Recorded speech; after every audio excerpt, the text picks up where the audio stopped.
Slice of life, though. I'm gonna stop now. This guy's the star of the show.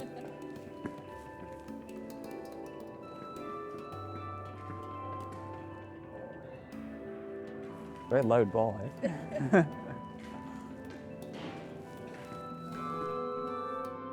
Here at Crowhill, we're drawn to music that is shaped by place. We believe sound is formed as much by setting as by composition, molded by cultural context, what surrounds you, and where you're placed in time. I'm Theo, a composer and songwriter, and with Crowhill, I visited a near and dear place, Paris. Paris's musical heritage is always a source of inspiration for me. Shaped by rebellion as much as refinement, it has long been a city of sonic and artistic contrasts. While a budding composer in my teens, I was introduced to romanticists such as Chopin, impressionists like Ravel and Debussy, and modernists such as Boulez. Each of these figures left an indelible mark on me, but what also struck me was their deep connection to Paris itself. It was a living, breathing influence on their creative lives. As with every episode of this series, my primary wish is to delve deeper. By exploring the composers themselves, I aim to understand why Paris held such a powerful appeal for artists whose styles and temperaments were so different and whose work stretched across generations. Welcome to Adventures in Sound.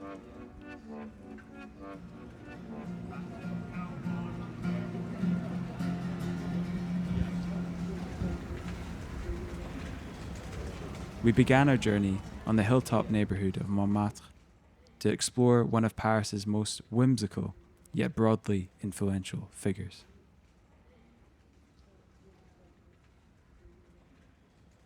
Here I am just off 6 Rue Courtauld, right in the heart of Montmartre. Over a century ago, this was home to one of music's most eccentric and quietly revolutionary figures, Erik Satie.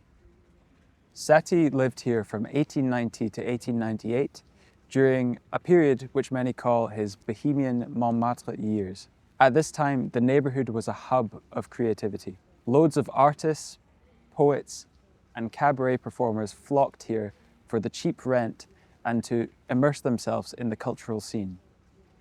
Satie fit right in. In fact, he worked just up the hill at the Chat Noir Cabaret, where he played piano and mingled with symbolist poets. But Satie was never quite like anyone else. He walked around in identical grey velvet suits, 7 of them, and carried a hammer in case he needed self-defense. He referred to himself as a gymnopédiste, which is a term he essentially invented. This period at Rue Courtauld is where Satie wrote some of his most famous pieces, including the Nocienne,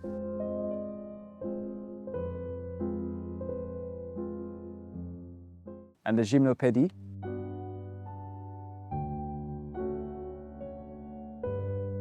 These works were radically simple in a time where classical music was drowning in heavy ornamentation. Satie stripped everything down to its essence, slow, spacious melodies suspended over simple harmonies. It's this quality, music that creates an atmosphere rather than demanding attention, that makes Satie one of the earliest pioneers of what we now call ambient music. Long before Brian Eno coined the term, Satie was imagining music that was more part of an environment than a spectacle. He coined a concept called furniture music, which is music that's meant to blend into the background and be a part of life rather than a performance. Brian Eno, credited with defining the modern ambient genre, explicitly cited Satie as a precursor. You can hear Satie's influence in the slow tempos, repeating patterns and structures of minimalist composers like Steve Reich and Philip Glass, as well as modern ambient composers like Aphex Twin and neoclassical composers such as Olafur Arnalds and Nils Frahm.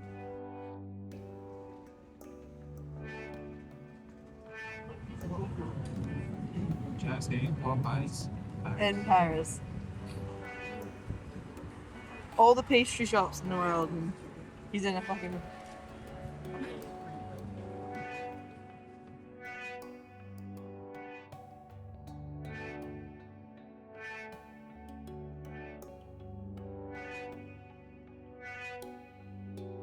we're heading to Motto Books for a Patch Point pop-up.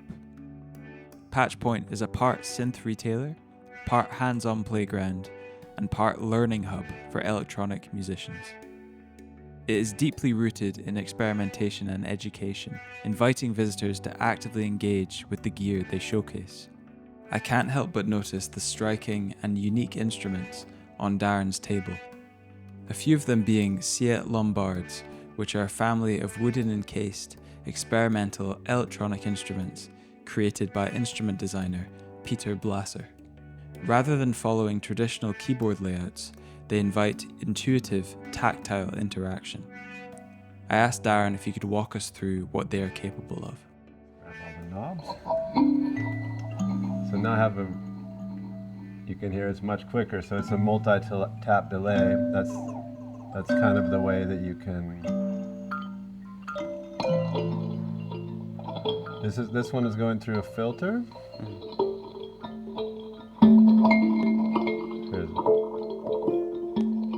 Which you can modulate, and you can do a lot of things. So I think the most interesting new development in the world of Siet Lombard is he started gold leafing the wood, and what that does is that acts as like an antenna. You can see when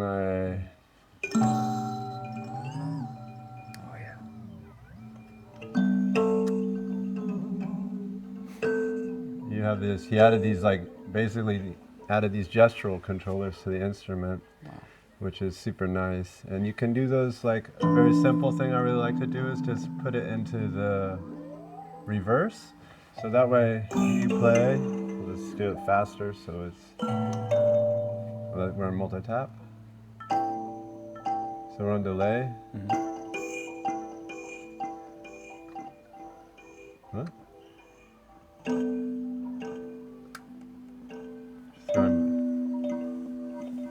You hear it going backwards? Wow. So it's like a fun way to control the parameters. It's also very smooth. Funny thing I didn't like about it right away was I didn't not like it, but it's funny. Like when you push the button, you're always infecting the controllers, so you kind of got to work those into your. So it loops when you press the button? Yeah, so when these orange lights are on, that means that it's saving it, freezing it forever.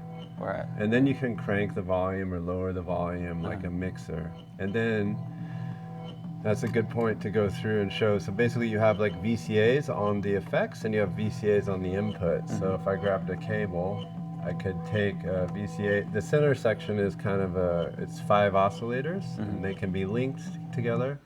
So here, I'll just use it as a basic kind of tremolo effect. Yeah.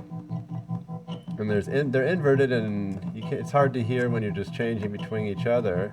But if you took, for example, like sound on the other side, or let's freeze anything.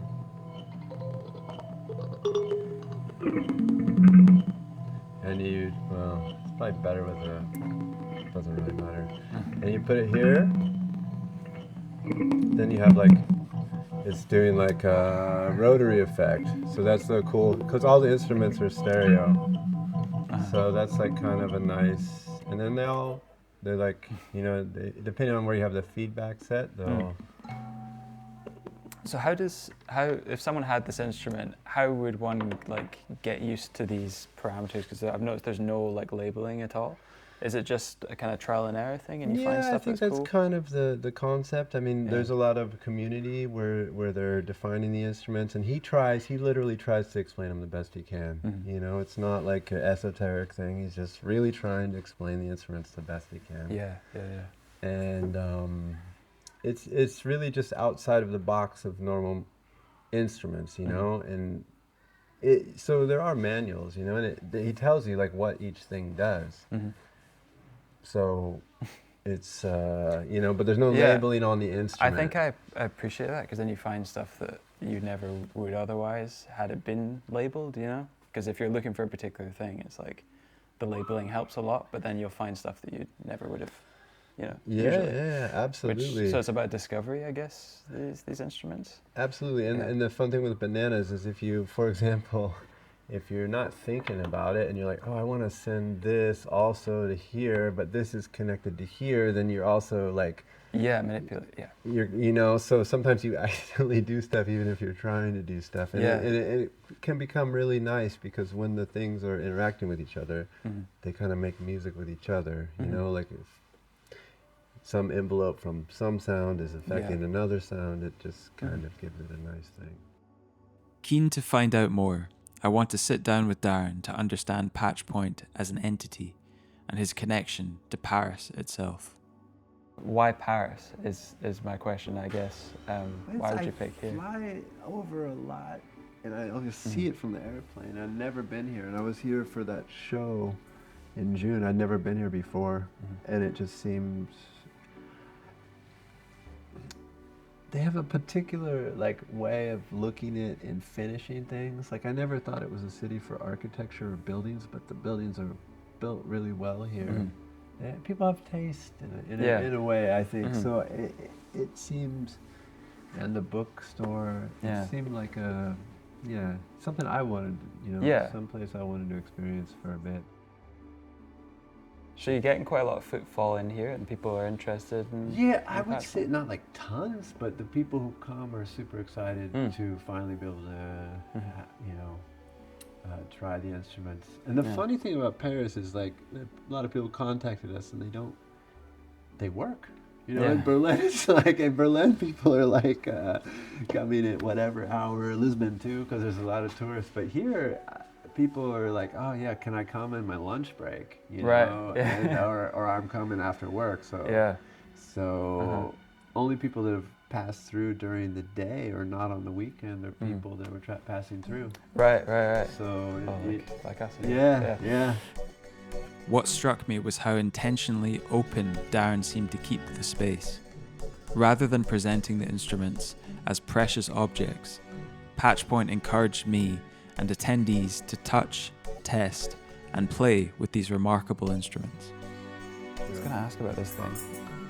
So it's, very cute. I love the bend. Yeah, that boing. Yeah. Thanks to Patchpoint and Motto Books for their hospitality. Now we're headed to the first arrondissement to unravel a pretty elusive and introspective character, Claude Debussy. Taking route by the Musée de l'Orangerie,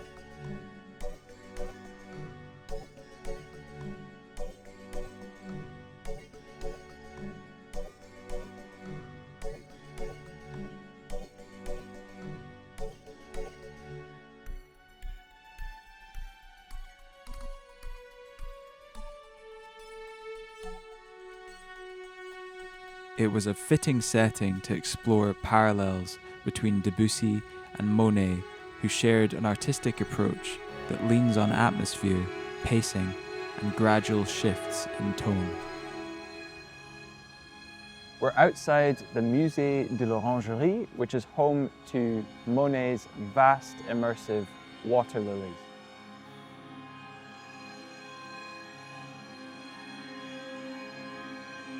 This is a fitting backdrop to talk about how Impressionism didn't just change visual art, but also changed the possibilities of music as well.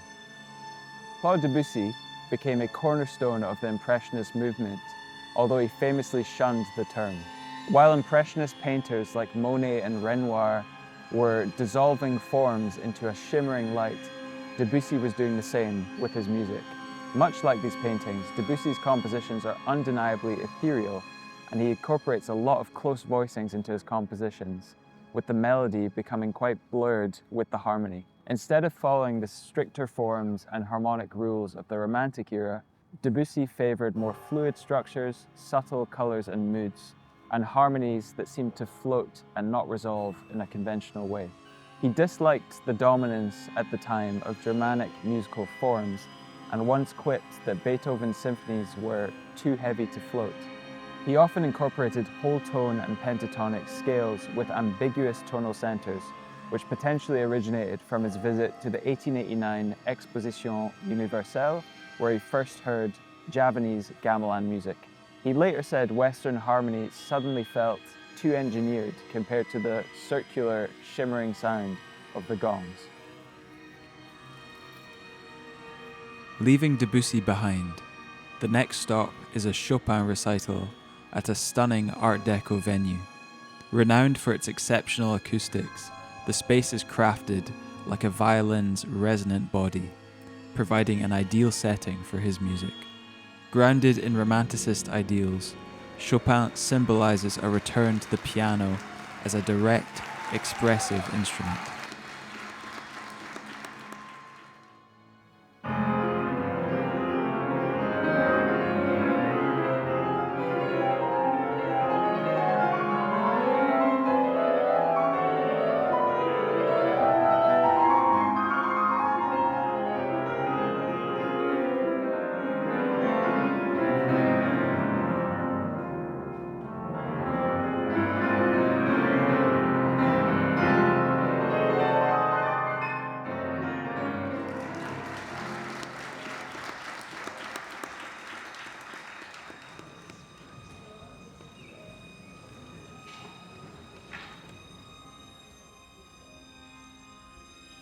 Leaving behind the intimacy of the Chopin recital, we're setting off to the Philharmonie de Paris, a space where modern design meets acoustic perfection.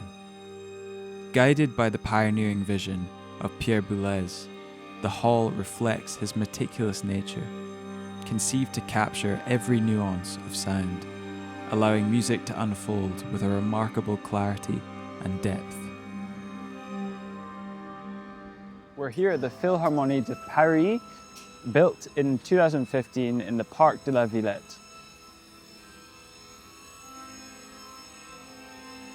It was conceived as a major cultural project to expand the Cité de la Musique and provide Paris with a world-class symphonic venue.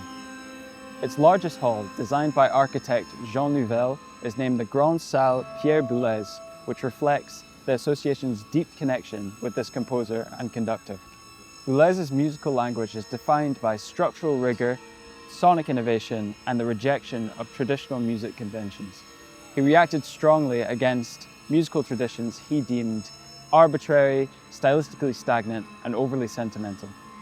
He famously dismissed many 19th century romanticists and even some early modernists as insufficiently radical. This is in stark contrast to Paris romanticists such as Chopin, who valued elegance, emotional nuance, and the ideal of personal expression. Boulez sought to dismantle this through structure, serialism, and abstraction, and a detachment from popular taste.